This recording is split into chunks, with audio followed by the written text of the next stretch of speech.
everybody in? So I think we're about ready to get kicked off. Is Bob not here today? No, Bob gave me a call yesterday and said he was looking. Okay. We have 100% for Yes. Okay. 100% of 80%. Wow. All right, are we recording? Yep. All good to go? Mic's on. That's right. Mine is on now. All right. All right. All right, well, let's call to order. This regular board meeting for Board of Directors will have the Air and Spaceport at Rattan Field this fine April 4, 2023. Ariel, would you be so kind as to lead us in the Pledge of Allegiance? That's quick initiation. I pledge allegiance to the flag of the United States of America and to the republic for which it stands, one nation, under God, indivisible, with liberty and justice for all. Thank you so much. Okay, roll call. Let's see here. We are missing one, but Director Coleman. Here. Director Ballantyne. Here. Director Allred. Here. Director Barney is here, and just double checking, we don't have Director Morgan. Nope. All right. 4 of us that were expected. Do I hear a motion? Move to approve the agenda as presented. Okay. All right. See, we're all physically in person, so all those in favor say aye. Aye. All those opposed? None opposed. Our agenda is approved. Community announcements and public comment for items not on the agenda. I'm very excited. It looks like we have people called in. Maybe we'll have people speak up. Okay. Any community announcements from anyone? Okay. Items on the consent agenda include minutes from the last board meeting and a check register. Motion to approve both items A and B on the consent agenda. One second. All right. All those in favor say aye. Aye. Aye. All those opposed? None opposed. Items on the consent agenda are approved. Action items, only 2 today. Yes, Madam Chair. We're going to table item A again. The FPPC is still working on their opinion regarding the assignment of the Voyager LLC lease assignment to Director Coleman. I was in communication with their attorney a couple of times last week. So they are working on it, but they have not completed their opinion. Okay. Well, so we are in positive contact with them. This isn't just accidentally sitting on somebody's desk. They're actively working it. Yes, no, their attorney, she and I emailed each other last Friday. So they are actively working on it, and they're asking questions. Okay. Yep, so it's in process. All right. I know we are all eagerly awaiting, perhaps some more than others, but all eagerly awaiting what their interpretation is. So. Yes, and I expect if we should know probably by the end of this week because they tend to be very prompt. Okay. So hopefully by Friday we'll have a decision. All right. Well, action item is tabled then. Action item B, we have an amendment to policy 300. Sounds like you, Tim. Madam President, members of the board, what I'm recommending to the board today is I think we're all aware that Mojave Air Spaceport has a dedicated 24/7 security operation. When I came onto this airport, I actually found that to be very odd because most airports have a 24/7 operations department, not a security department. Security is a function of operations, but not the entirety. I found that to be interesting because I think that in some ways it creates confusion. If you need help on the airport, if you have an operational issue and the director of operations or the general manager aren't here, there needs to be somebody on the airport that's a trustee that knows exactly what needs to be done, who to contact, and to be the central focal point for the airport and representing the airport management. Most airports actually have operations departments, not just security departments. Operations oversees security, but as you guys understand, this airport has more of an operational focus because of the challenges we have with testing. There's more of a demand for operations and support for operations than there is for security. So what I'm proposing is changing the board policy 300 so that to allow the security department to be transitioned to an operations department, which means that all the existing personnel will be trained up for the role of operations. And that includes a very robust curriculum. I think I showed Jimmy this, but it's like 8 pages long. But fortunately, our new director of operations is actually going through it to make it more palatable so we don't scare people off because I do have a high expectation for people in this role. They need to be able to properly communicate and to make decisions on the spot for our tenants, as opposed to having to route people. I've noticed this at this airport because we've done a poor job at trying to dedicate and say, hey, if you need something, contact this person and they'll get it addressed, they'll get it properly routed. So what this changes is essentially changing the security department, operations department, allowing, I put 6 to 8 months. It's a little bit conservative. I think we can train up in a shorter period of time. But for 100% training of our staff, we need to train them up and also qualify them to do the operations role. When they're in that role, they will be able to do things such as issue NOTAMs. I don't know if you guys know this or not. There's only 2 people at this airport can issue NOTAM right now, which is impractical because if something happens on a Saturday and both of us are out of town, who's going to report those conditions, you know? So we have to really push some of those responsibilities down to the lowest level possible, and that's the person that's on site that can address these issues while they're on site. My recommended changes are, in a lot of ways, seamless.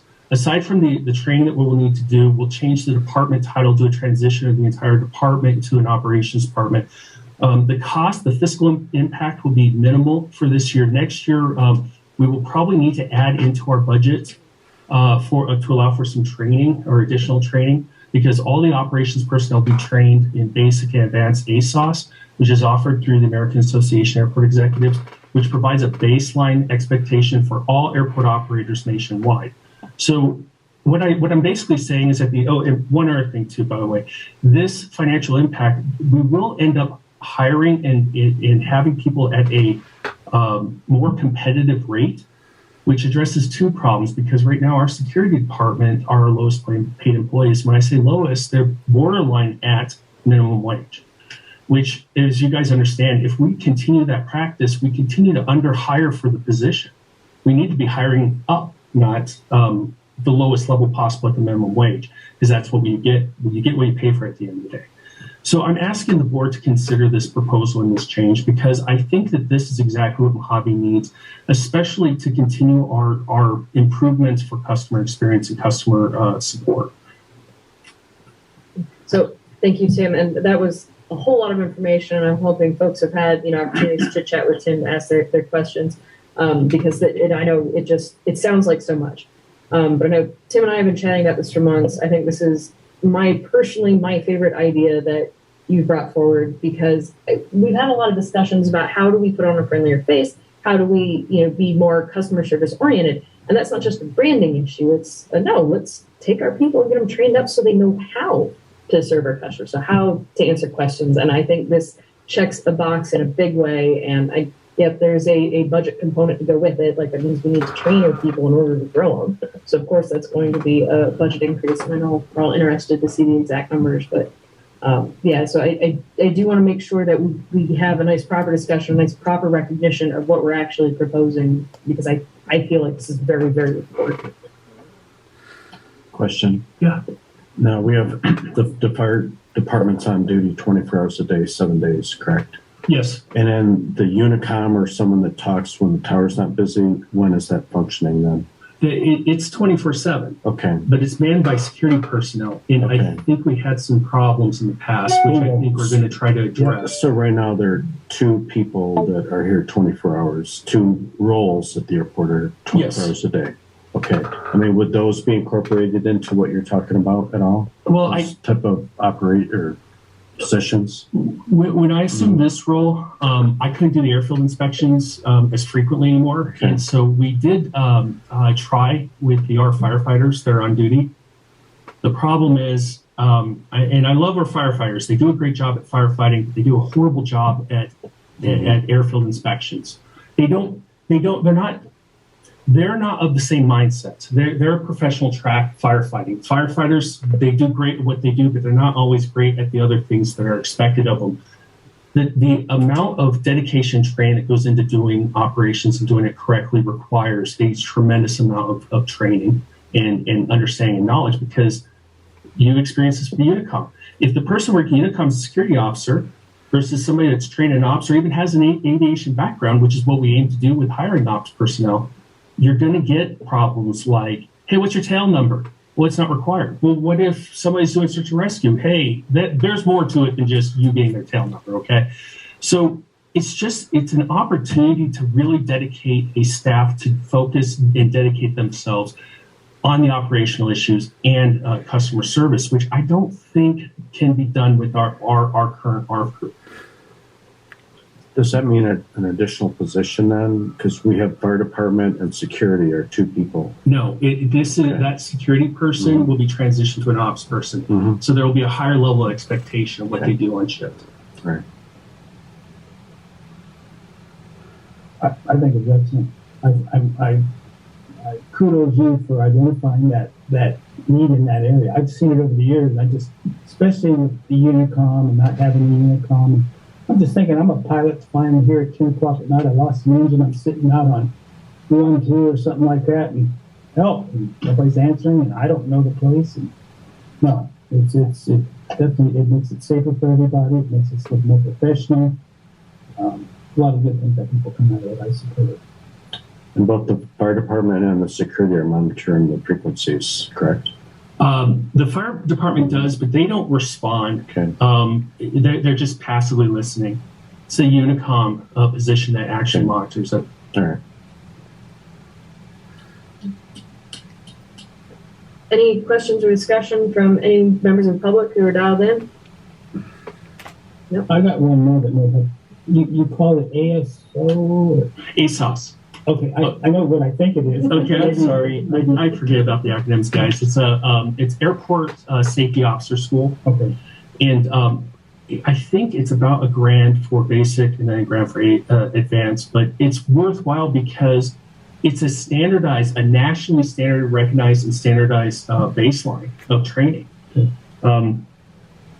We've actually sent 2 of our personnel through the training already, and I've seen a market improvement just by them attending. Mm-hmm. So, yeah, that probably helps. I mean, the security guy, know anything about tail numbers.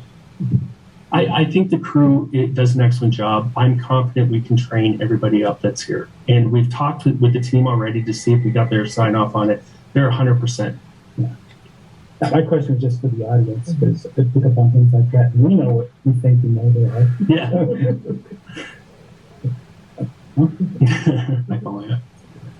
Yeah, so any conversation or questions for anybody who's dialed in?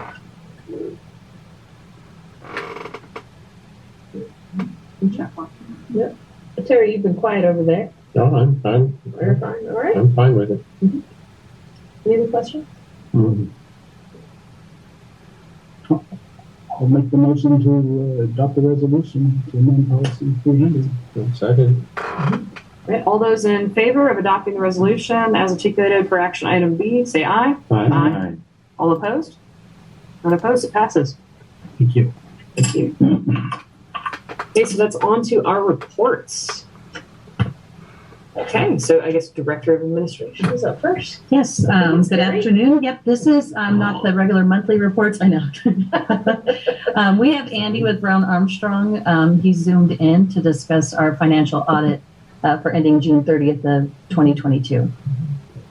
And everyone has your PowerPoint slides in front of them. Yes, we do. Great, thank you. Good afternoon, everyone. Before I jump in, wanted to make sure everyone can still hear me okay? Loud and clear. Okay, great, thank you. So for the record, my name is Andy Paulden. I'm a CPA and a partner at Brown Armstrong Accountancy Corporation. And it is my pleasure to be here today to report to you the results of our audit of your June 30th, 2022 financial statements. And as mentioned, we do have a PowerPoint that we'll be going through. And I'll try to be as brief yet thorough as possible. I know you've got a lot on your agenda. And please, as I go through this presentation today, feel free to ask questions, provide comments. I welcome all of the above.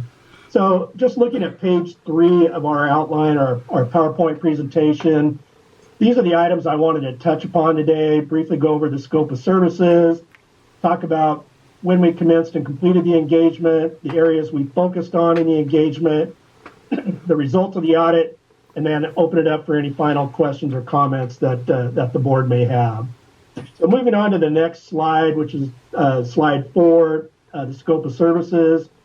Each year, your organization prepares a set of financial statements whereby you opine or represent that those financial statements are fairly presented in accordance with GAAP or generally accepted accounting principles.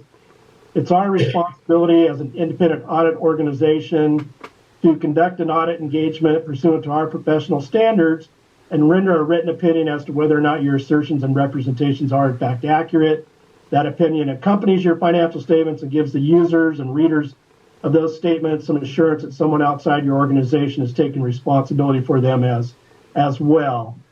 You can see off to the right of that document that there's 3 other ancillary reports that we issue as a result of our audit process. And later in the presentation, I'll go into those in much more detail. But suffice to say, please forgive me for interrupting you briefly. Is there a way we can have the slides so people who are dialed in can see it? I'll work on that one. Okay. Yeah, sorry, I didn't mean to interrupt your flow. No, that's okay. Would you like me to pause or just keep going? Oh, here, let's give Carrie about 30 seconds. You bet.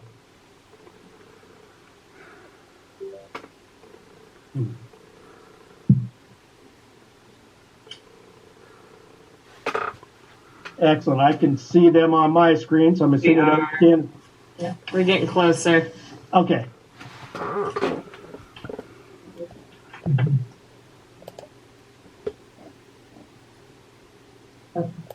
All right, I think that'll work well enough. Please continue. Thank you. Okay, great. Thank you. You can all still hear me okay? Yep.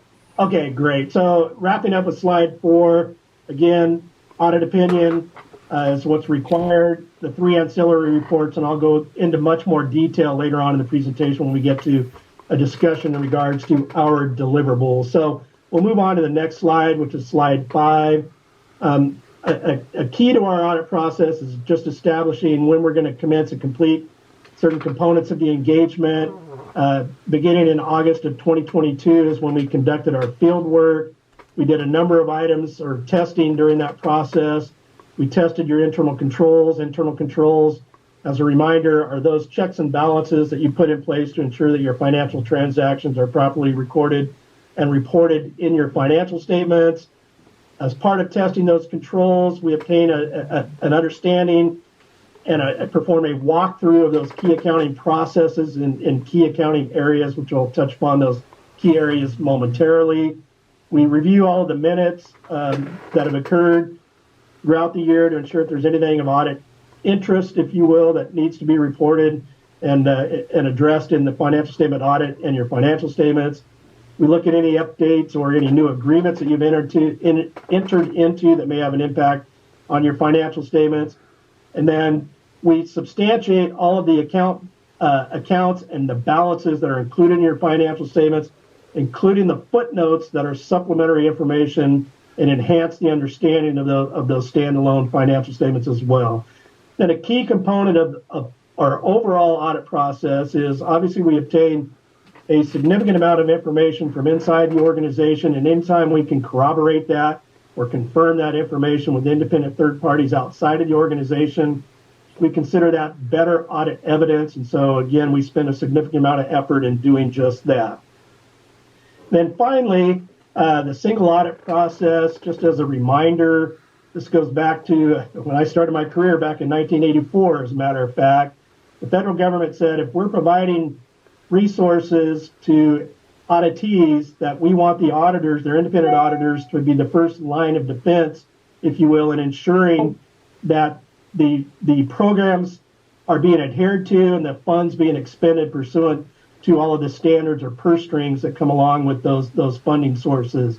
So that's a key component of the audit process, and you'll see that when I touch upon the deliverables here momentarily. We go through a back and forth draft process with all of the reports with your team members, including upper management, review those to ensure that everything's, that we're all in agreement. And then once we are all in agreement, we issue our opinions, and then the culmination of that process is where we are today, and that's a presentation of our deliverables to you. So I'm going to pause as we move to the next slide and just see if there's any questions at this juncture.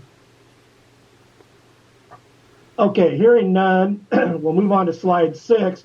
Sorry, like everybody, allergies are just killing me right now, so I apologize for having to continually clear my throat. I even took a lozenge before I started, so my apologies. I'll try to get through this as quickly as possible. But one key area that we have to focus on is risk, and auditors define risk as where are there areas within your organization that could cause your financial statements to be materially misstated. And part of that is your internal controls, as I mentioned earlier.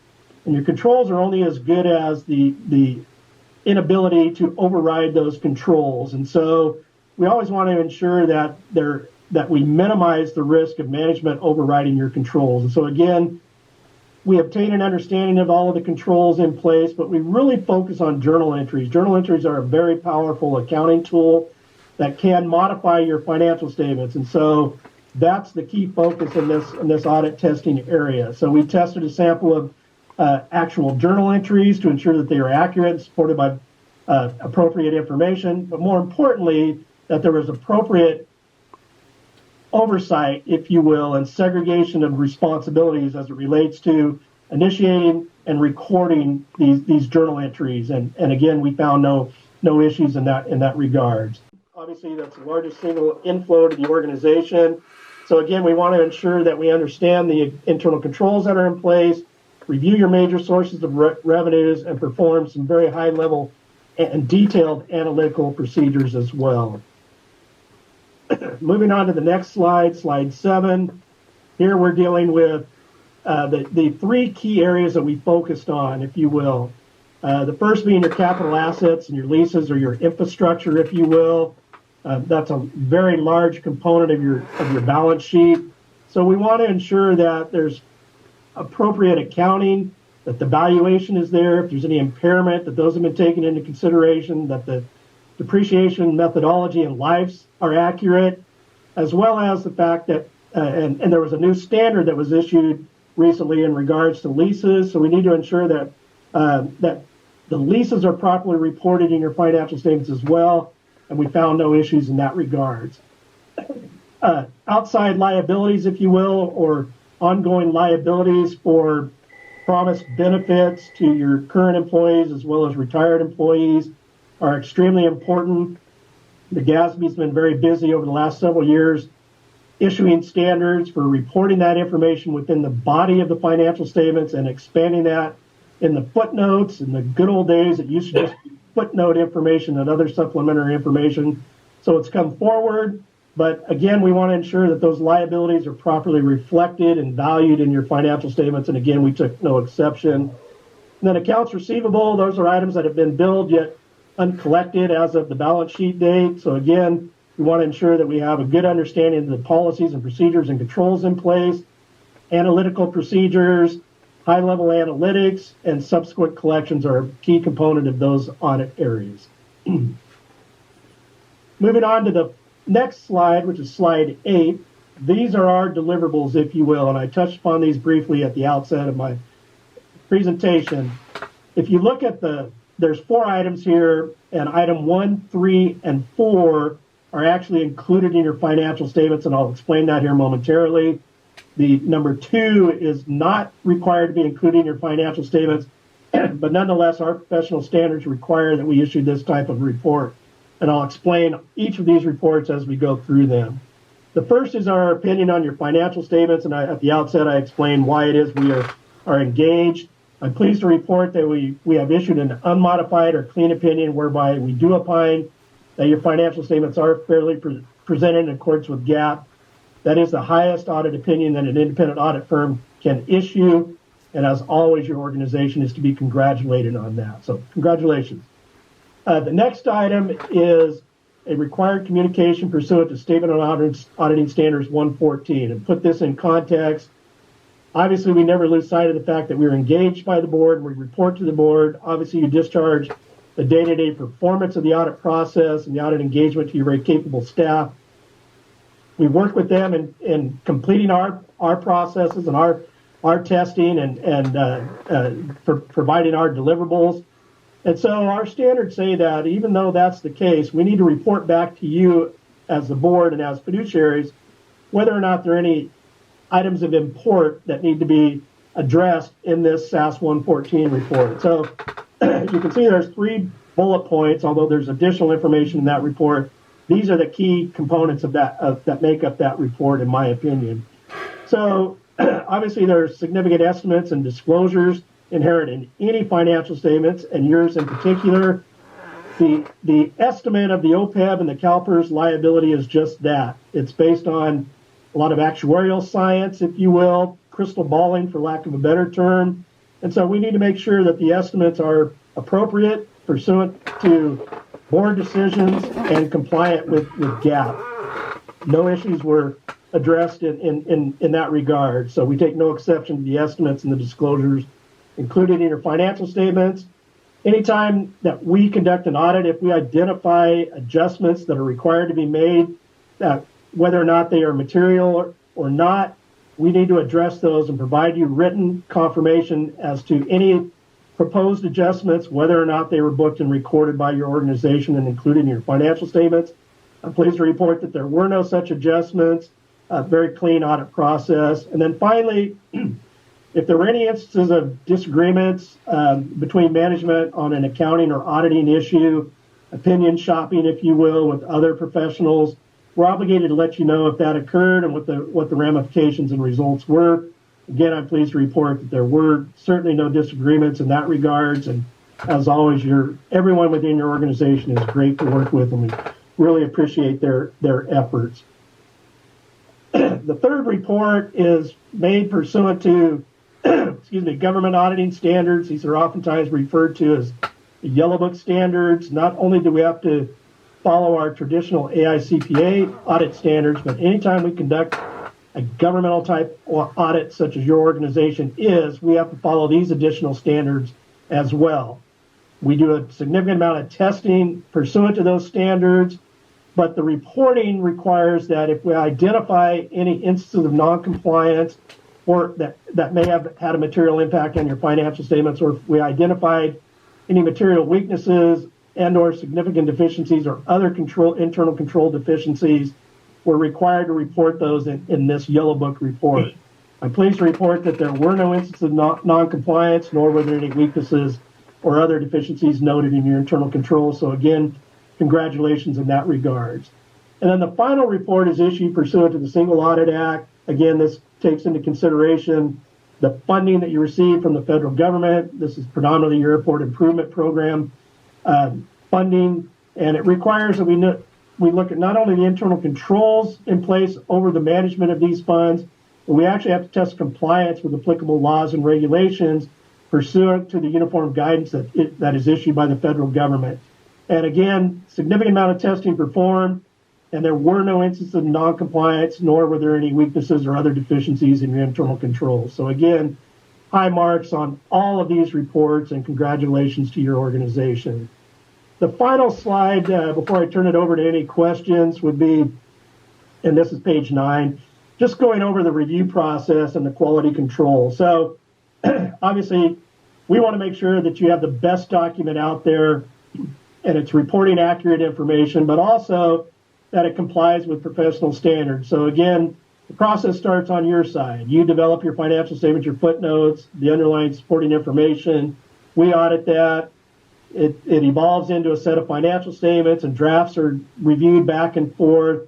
And then once myself and my entire team have gone through the financial statements, we've completed all of our documentation, documented all of the procedures and conclusions in our supporting work papers, we are ready to issue. But prior to being able to do that, part of our quality control, our internal controls or checks and balances, if you will, requires that within our firm, we identify a partner with like capabilities and qualifications and competencies that has had no responsibility for or involvement in your audit to review not only the deliverables, but all of the underlying support, all of the supporting documentation and the conclusions that we have drawn as a result of our audit procedures to ensure that we have complied with professional standards and that our deliverables reflect the audit processes and conclusions that we have made. And so that's a very healthy process. Sometimes it's not, most persons in the public aren't aware of that, but it's a very healthy process and ensures that you're getting a good document that you can be very, very proud of. You really can be proud of your document. So those are the comments that I wanted to provide. Again, we couldn't discharge our responsibilities without a significant amount of effort and help from all of your team members, and we really do appreciate their efforts as well. And the results are our results, but they're a testament to the seriousness that you address and the resources you allocate to external financial reporting. So congratulations and thank you to everyone. So with that, last slide is my aging mug, and I'd be happy to answer any questions that you may have. I just have one for staff. What, I'm assuming FAA, maybe Caltrans agencies, do they require a annual audit as part of their application process for grants? So Brown Armstrong did perform the single audit. So we have to do a single audit when we receive the FAA money. So Brown Armstrong did that with this audit as well. Okay, but that's a requirement from the FAA as part of the... Yes, yeah, because they do the single audit and then we have to submit that. So then that way they know that we've had an outside agency look at all of our invoices to show that those were expenses that we did. Sure, I get the checks and balances there. The money's going where you said you're going to spend it. Yeah. Does Caltrans require that too? I don't believe Caltrans does. Just and Andy, yeah, you may be able to, I don't know if Caltrans looks at our single audit as well, Andy, or is it just... Yeah, they could. The single audit is federal finance driven. If there are state grants that specifically require an audit or attestation process pursuant to their funding, that's something that we look at. We did not identify any of those, but if that did exist, then we would certainly look at that. But one of the things that all agencies rely on, whether they're federal, state, or otherwise, is this single audit process. And the single audit process is dictated by quantifiable information. By that I mean you have to meet certain thresholds before you're subjected to the single audit, and it's grown over the years. It started at 300,000 and it continues to go up. But this is something that grantor agencies from any funding source, as I mentioned, state, federal, or otherwise, they will oftentimes look to the single audit to say, all right, even though our funds weren't audited, at least we know that they're doing a good job managing these other funds. And I'm not going to speak for them, but they could draw the conclusion that we really don't need to jump on the bandwagon because we really don't have a risk here. But they could certainly provide any audit requirements, but single audit is statutory and mandates that we look at large funding programs on an annual basis. Could you help me understand the difference between a single audit and just another kind of audit? It seemed like that was a very particular term. Yeah, the single audit is specific to the FAA grant monies that we've received toward the financial statements or the overall everything that we've had throughout the year. Okay, so, but it's a single audit was done as a part of this audit. What is it special that makes it a single audit or not a single audit? Does it add extra to what they would have done otherwise? Yeah, can I help on answering that? Yeah. Okay. So the term's a little interesting. Before I started practicing, what used to happen was you would have an independent audit, financial statement audit, and that was the end of the scope for that process. And then you would be inundated with multiple funding source auditors throughout the year. And so they're camping out in your conference room year round, and you could have multiple. And so the law was intended to say, let's have a single audit performed on the entity that encompasses predominantly large federal funding programs. And so we could be obligated to audit multiple funding sources. For example, we do a lot of counties and cities, and they certainly have multitudes of federal funding sources. And so although we're doing a single audit, there may be 4 or 5 programs that we have to audit under that single audit. So the term is really the fact that the auditors are performing a financial statement audit, and those same auditors are conducting the federal compliance audit.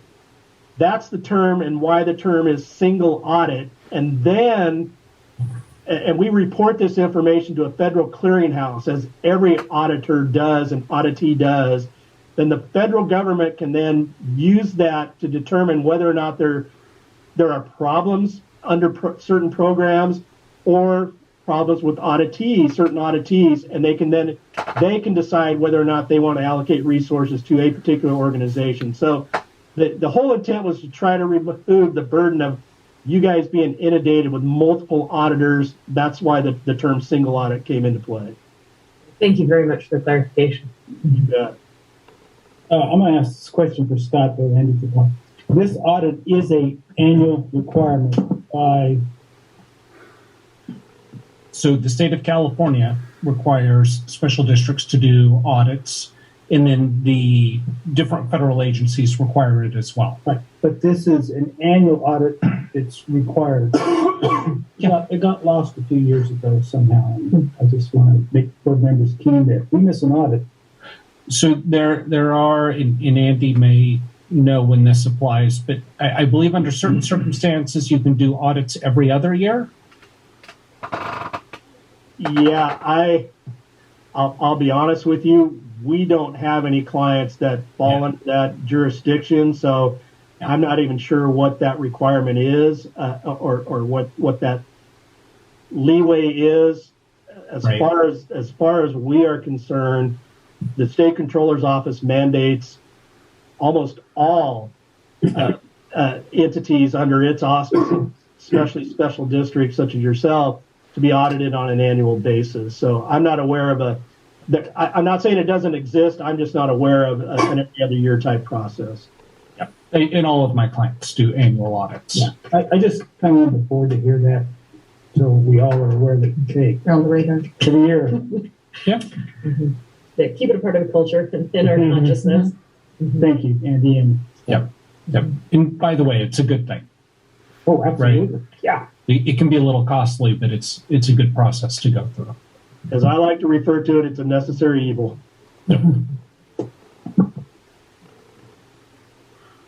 Well, it doesn't sound like there's any other questions. So unless somebody pipes up, I think we can clear you off. I got one more. Yep, one more. Is this audit posted on the website?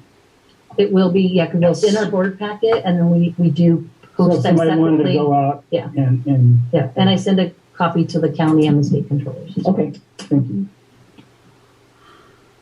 Well, thank you, Andy, for joining us. And I also want to just thank my staff, too, through this whole process of my financial statements. It was a team effort, definitely. I expect nothing less. Well, congratulations to you and the whole team for getting through a flawless audit. Yes. Thank you. And I echo those comments. And thank you all for your time today. And in the meantime, if you ever need me, you know where to find me. And we look forward to our next year's audit. Thank you so much. All right, thank you, Andy. Great.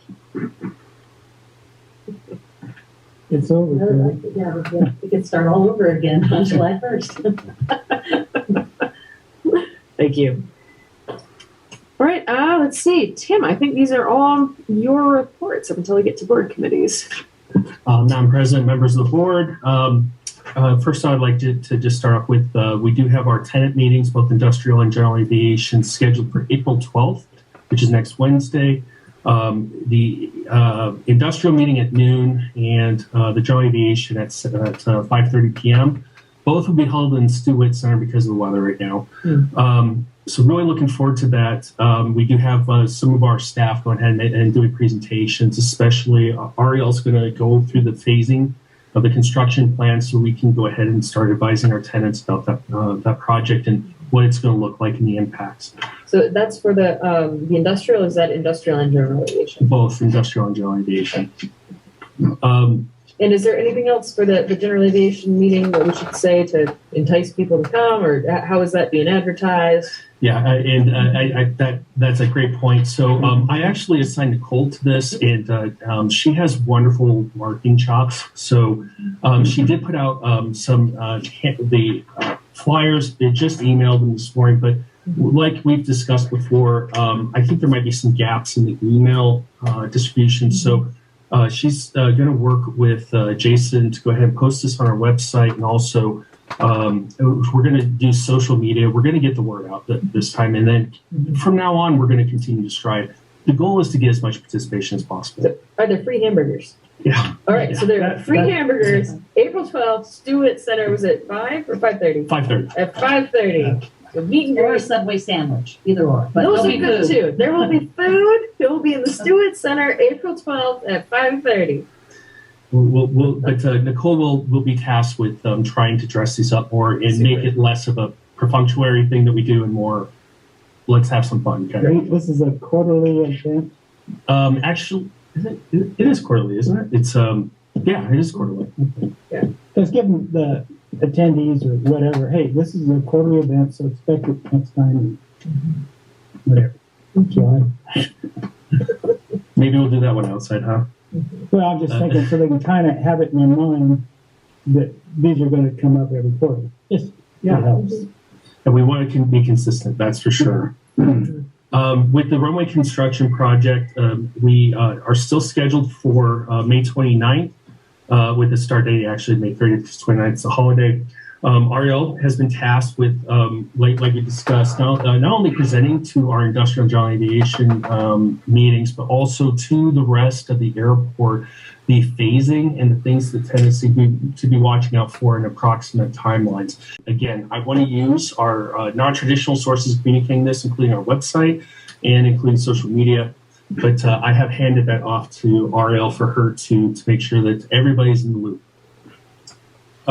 What's the estimate, May 29th to when is it going to be complete? So it's a 28-day closure from that start date. So I think we are looking at mid-July, or mid-June, I'm sorry, mid-June.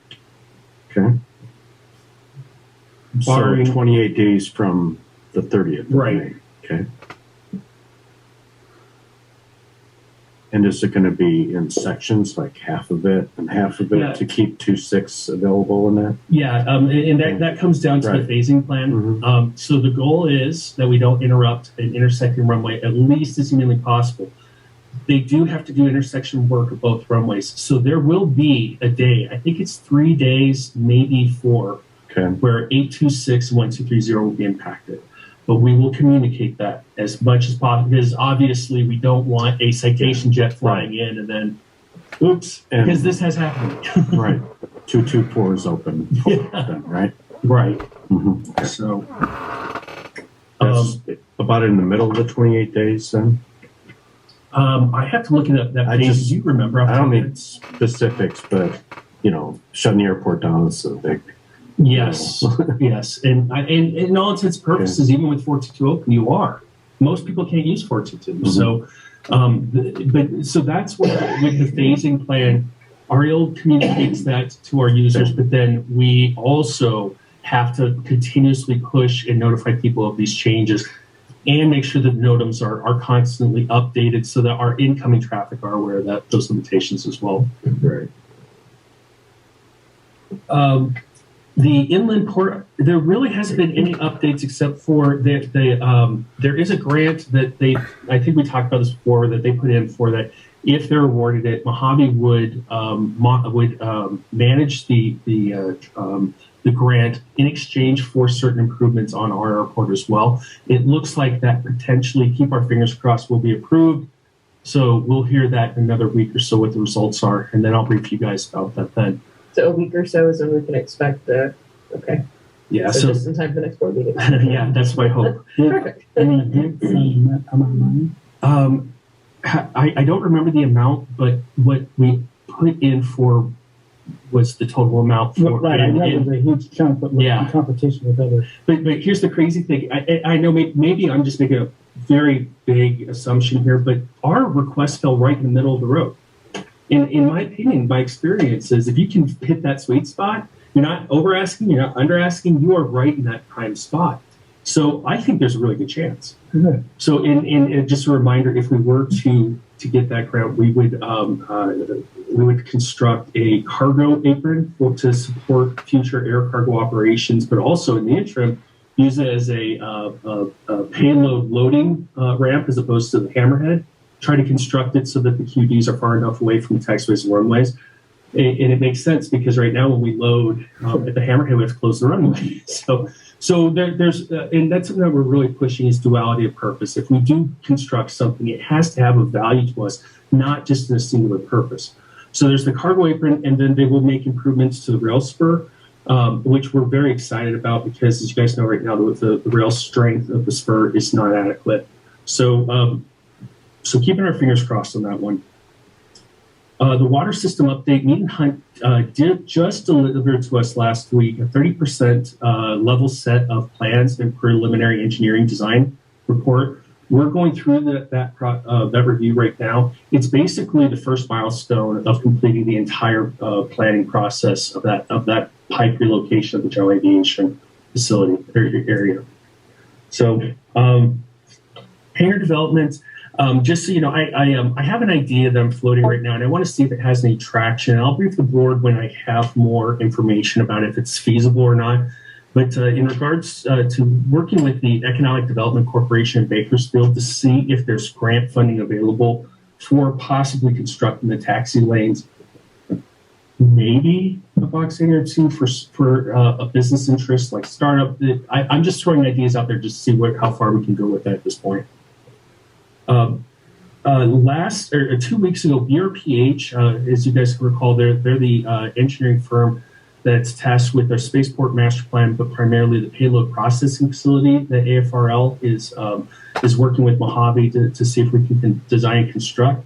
When they were here, they performed the design charrettes, which are absolutely essential because we're asking the potential users in the future, what kind of facility do they need? What does AFRL want to spend, and if we can get those two to match up?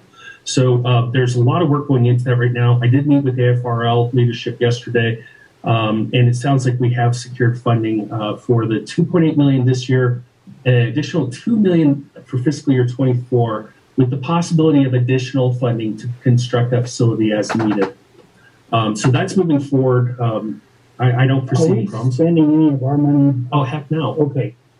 Is that it ain't so till it's so. Well, but and just so the board understands, like, yes, AFRL will pay for the facility, but who's on the hook for maintaining it for 30 years? That's going to be us. Yeah. So it's our job to not only try to not have to contribute to this because we have 30 years worth of contributing, but also we have to find a way to occupy that space and make sure it's being used so that it generates revenue. Yeah. Where's the location? We had the location hasn't been signed yet. That was part of the going to be on the other side of the big runway. I think that the place they're really looking at right now is on Bravo. Mm-hmm. So, but they're still in the preliminary design phase. So we'll have to kind of wait and see where the best fit ends up. So, on the map behind you, where do you expect it? Potentially in this area right here. Okay. So yeah, just so you guys are aware that is something that we're working on with AFRL, and we are making progress, but working with the government and getting funding released is a challenge. But things are moving forward, and the AFRL is extremely excited.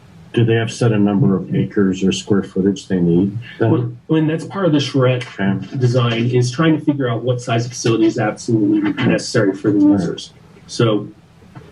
We should have some answers soon so we can continue to move forward. Just so the board's aware, last week I did attend a general aviation lobbying efforts that was put on by the Association of California Airports. That's the organization of all the general aviation airports and also general aviation users. It's a very interesting group.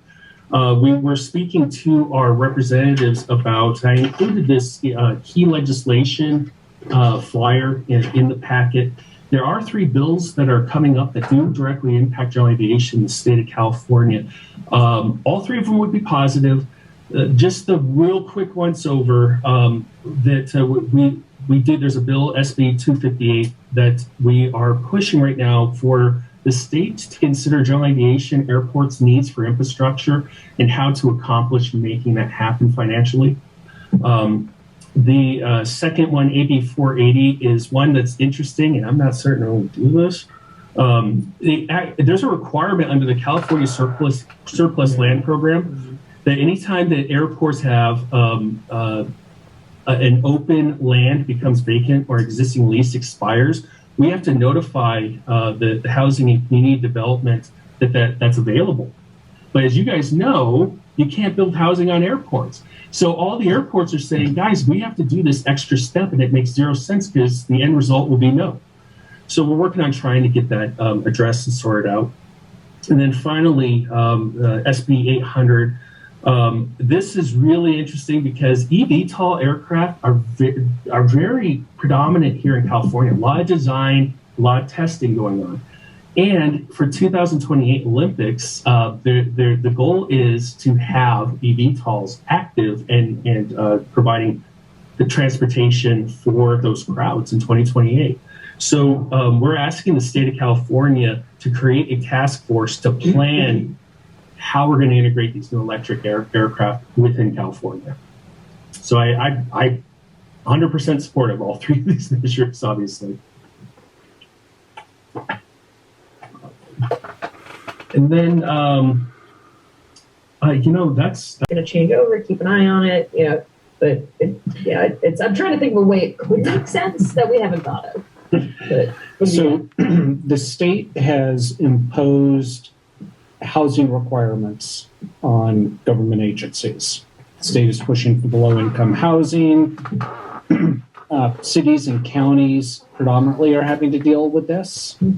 And you may see in the news occasionally some cities are about to lose some amount of state funding because they're not complying with the law. Part of this law is to allow HCD to know when property becomes available for low-income housing. As everyone has noted, this makes no sense for airports.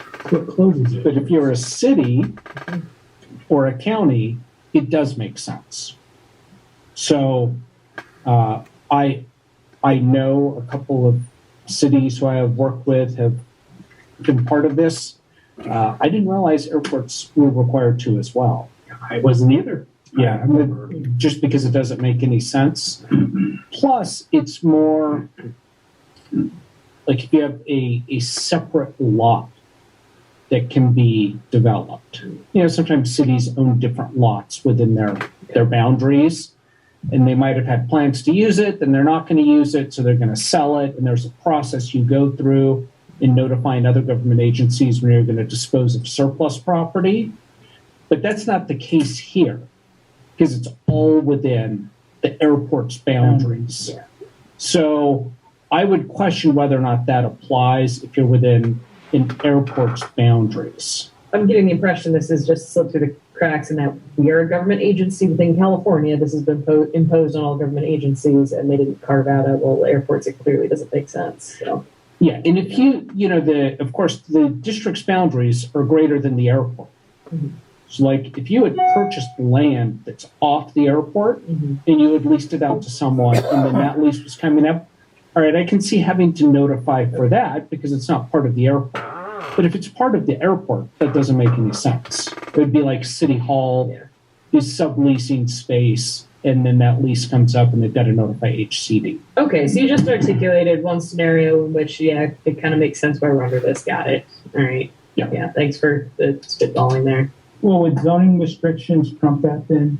I mean, in other words, we do, well, I guess it is the land that we own north of the airport. Let's say we didn't use it, which we are. But I believe there's some zoning restrictions as far as the approaches and stuff to the runways and stuff that wouldn't be compatible with a housing development. I just see any type of thing like that is encroachment to an airport, and that's headed for closure. Eventually, your LAX and housing all around it, and everybody hates you. Yeah, and that's why you have the airport land use compatibility plan. That's why you go through this process with the county, or if you're in a city, with the city. You have the notification of the FAA. I guess that's what my question is. We're not there, so thank God. Yeah. Do you have any other questions for me? Anything else from your reports that you wanted to speak to? That answered all of my questions.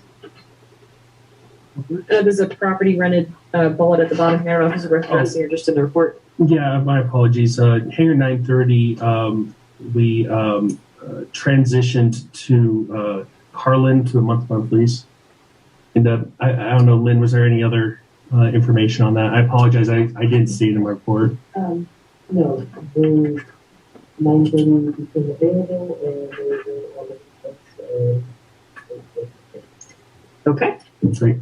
Thank you. I think that's it for all the reports. So we have board committees. We don't have any standing board committees. I don't see a need to appoint a board committee at this time. Director comments on items not on the agenda. So I actually had something. I want to get that before I forget. I wanted to open up the floor to discussion for, okay, we've been doing these meetings at 2 p.m. for a while. I can see some upsides to that. I can see some downsides to that. But I've noticed, my last couple of years here, it's really hard to get public engagement in these things. And really, this is our opportunity, not just to engage with staff, not just to engage with each other as a board and meet our requirements of it being publicly accessible, but it's also the opportunity for the public to participate. It's in the middle of a work day on a Tuesday. Could we be doing this better to facilitate engagement from the public? I would like to throw out there, would it be feasible, a good idea, beneficial, or too burdensome to move this meeting to 5 p.m. on Tuesdays?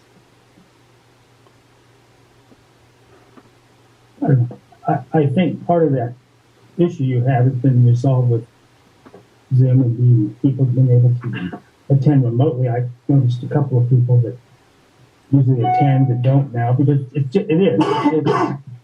a drive, and then you got closed session, you got to wait for a report. It's 3-4 hours out of your day.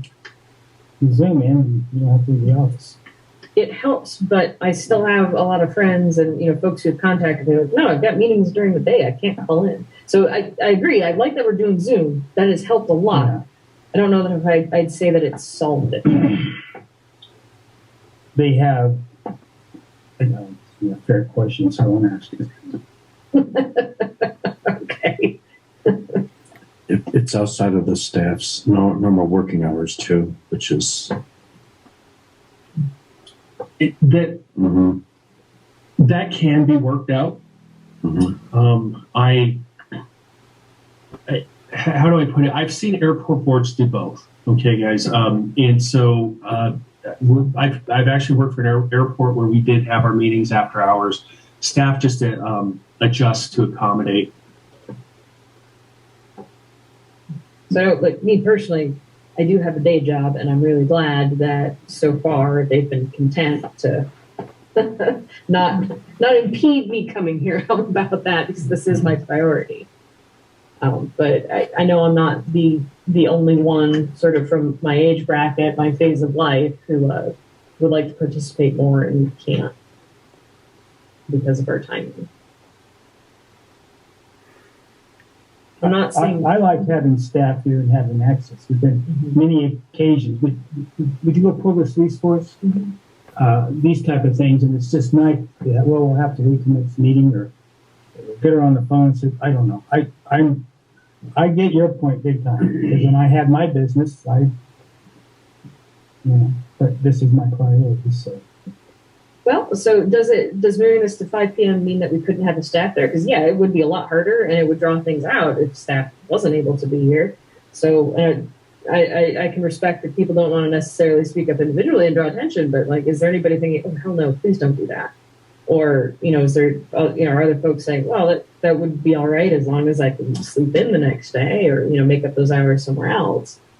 Do you feel comfortable speaking to staff? What do you think? I think it's workable. I think that if the board decide that that's the direction we would want to go, we would just work with staff to make sure we got that covered.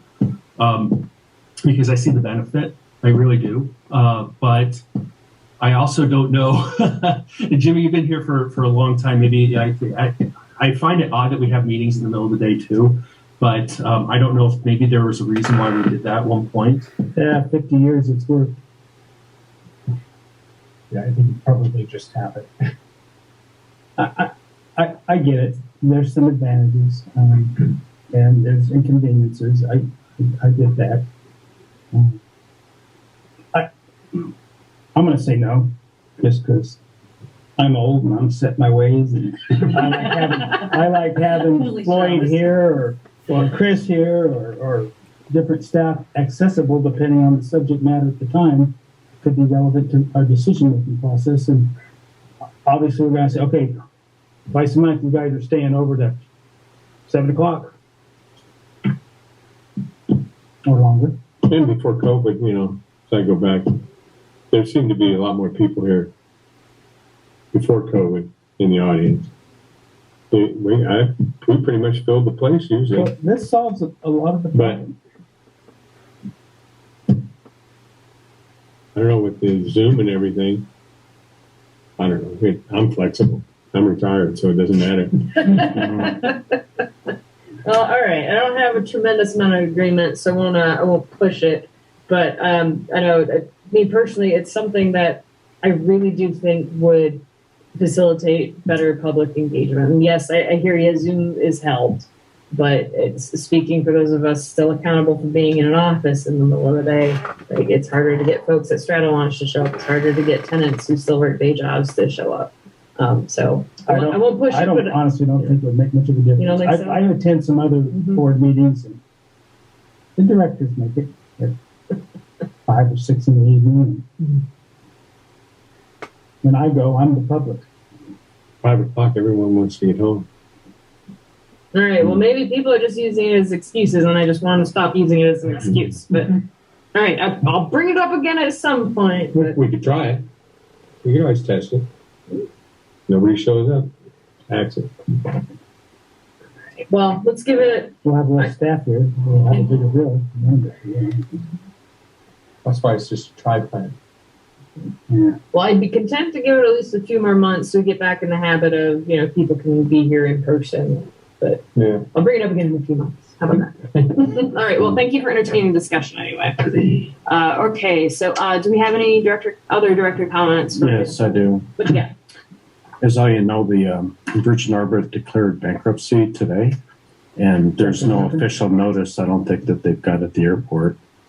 But here's another tenant that has a lot of land and lease and everything and employees and everything. So I'm just curious that if are they up to date on the lease payments, or are they, because it's likely they're not going to pay any more lease. For Virgin Orbit? Yeah. Yeah, they are in the rears 2 months right now. Okay. So What's the limit then?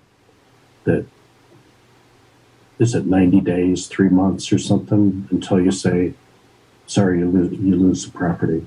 So because they filed bankruptcy, that's not now part of the bankruptcy case. Okay. So in bankruptcy, the contracts and leases of the party are considered to be an asset for that party. And so they go through and they decide if they're going to assume that contract or lease, or if they're going to reject it. Generally, they have 90 days to do that. Okay. They're supposed to continue to pay rent after they file for bankruptcy. But so they haven't prior to filing bankruptcy. So it sounds like. those 2 months of rent are part of the bankruptcy case. Right. Everything after bankruptcy, they are required to continue to pay under bankruptcy law. Okay. So we should be getting paid for that rent, unless they decide that they're going to reject the leases, in which case they would terminate, and then we would be able to lease those properties out to others. Right, and it sounds like there's a line of people that would like those properties. There is some interest, yes. Okay, some interest, but might take months after that too. So the question is, I mean, the Maston went away and Mojave Spaceport's kind of at the end of the line to get anything. What part of the line is Mojave and Spaceport at for? We'll fall within the pool of unsecured creditors, just like with Maston. Mm-hmm. And so, okay, let's say they announce tomorrow we're bankrupt.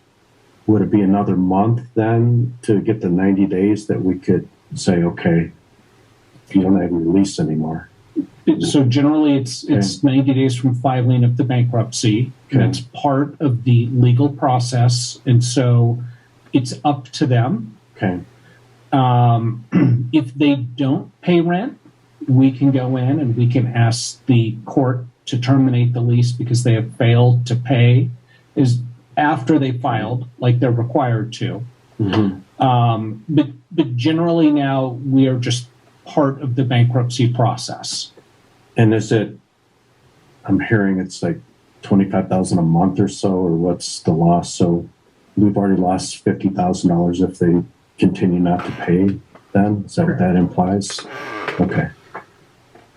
I just, 3-4 months later, here we are, hundreds of thousands of dollars, and we might have people that want to move in today, or they might say, oh, they said next month, but then it's 3 months from now and that. So I think I'm not trying to say that they're declaring bankruptcy, they want to walk away from all their debts and everything, and so we might lose out in that. But at the same time, the executive level of Virgin Orbit, they're creating a severance package for them that is in the hundreds of thousands of dollars, millions of dollars too. So they're putting themselves at the head of the line. So it's frustrating being at the tail end of the line for bankruptcies, and Aston, X-Core a while ago, and then who knows what will happen soon also.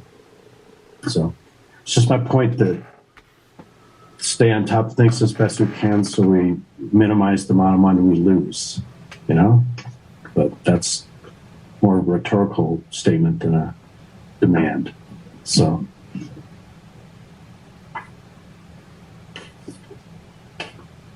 Any other director comments for items not on the agenda?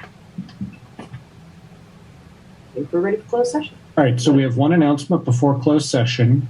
The agenda list is item 7C, potential litigation, one unnamed party. That is actually now existing litigation, and that is the Vo bankruptcy. So just so the public knows, that potential litigation is actually the Vo bankruptcy case, and it is existing litigation. Our understanding is as of yesterday or today. Thank you for the clarification. So now time for closed session, right? Okay. And those that want to stay in the meeting, I will put you in the waiting room and let you back in when they're out of closed session. Yeah. Yeah. Close it.